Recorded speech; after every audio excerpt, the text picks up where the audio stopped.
Welcome to training number 18, diversity.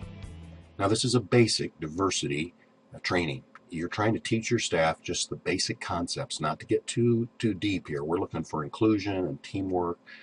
It would be helpful if ethics were part of the equation. And what you want to do is make sure that your staff understands the difference between diversity and multiculturalism. Diversity is a commitment to recognize and appreciate the variety of characteristics that make individuals unique. And there's examples of these characteristics: age, gender identity, physical appearance. All these kinds of things are individual characteristics.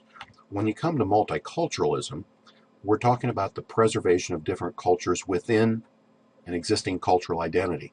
And so we're not looking in multiculturalism to look for specific differences. We're looking to find a culture within a culture. Whereas diversity, we're looking more at a melting pot. How do I take all these characteristics and form them into one team that can accomplish mutual goals? It's really important that your staff understands the difference between diversity and multiculturalism. To do that, I've just presented a brief history of diversity in the U.S., all the way back from 1865 up to our current time. And there are three particular dates or times or events that your staff needs to be aware of. The first is in 1961, when President Kennedy issued Executive Order 10295 that comes under the name of affirmative action. Affirmative action was instituted to help open up all employment opportunities that only some had. In other words, they looked at it and said, listen, some people aren't getting a fair shake. We're going to demand that everybody gets a fair shake when it comes to employment opportunities. That was 1961. Then in 1964, the Civil Rights Act, which prohibited discrimination of all kinds based on race, color, religion, national origin.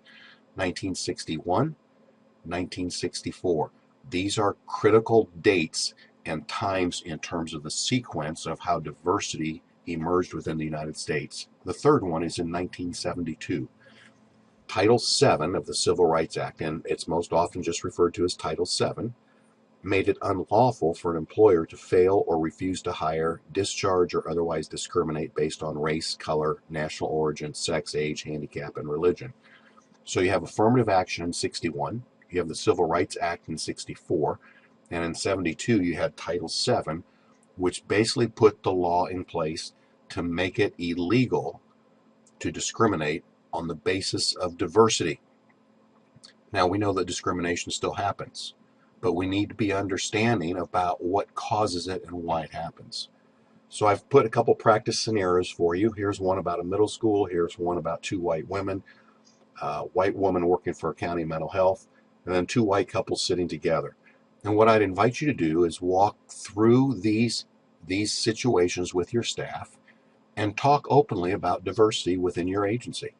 It's important for you to understand why diversity is such a hot button in our culture today, and it'll be helpful for your staff to understand the history. 1961, affirmative action. 1964, the Civil Rights Act. 1972, Title VII to the Civil Rights Act. That's the history. Now help your staff understand why it's important that they understand diversity and live it out within your agency.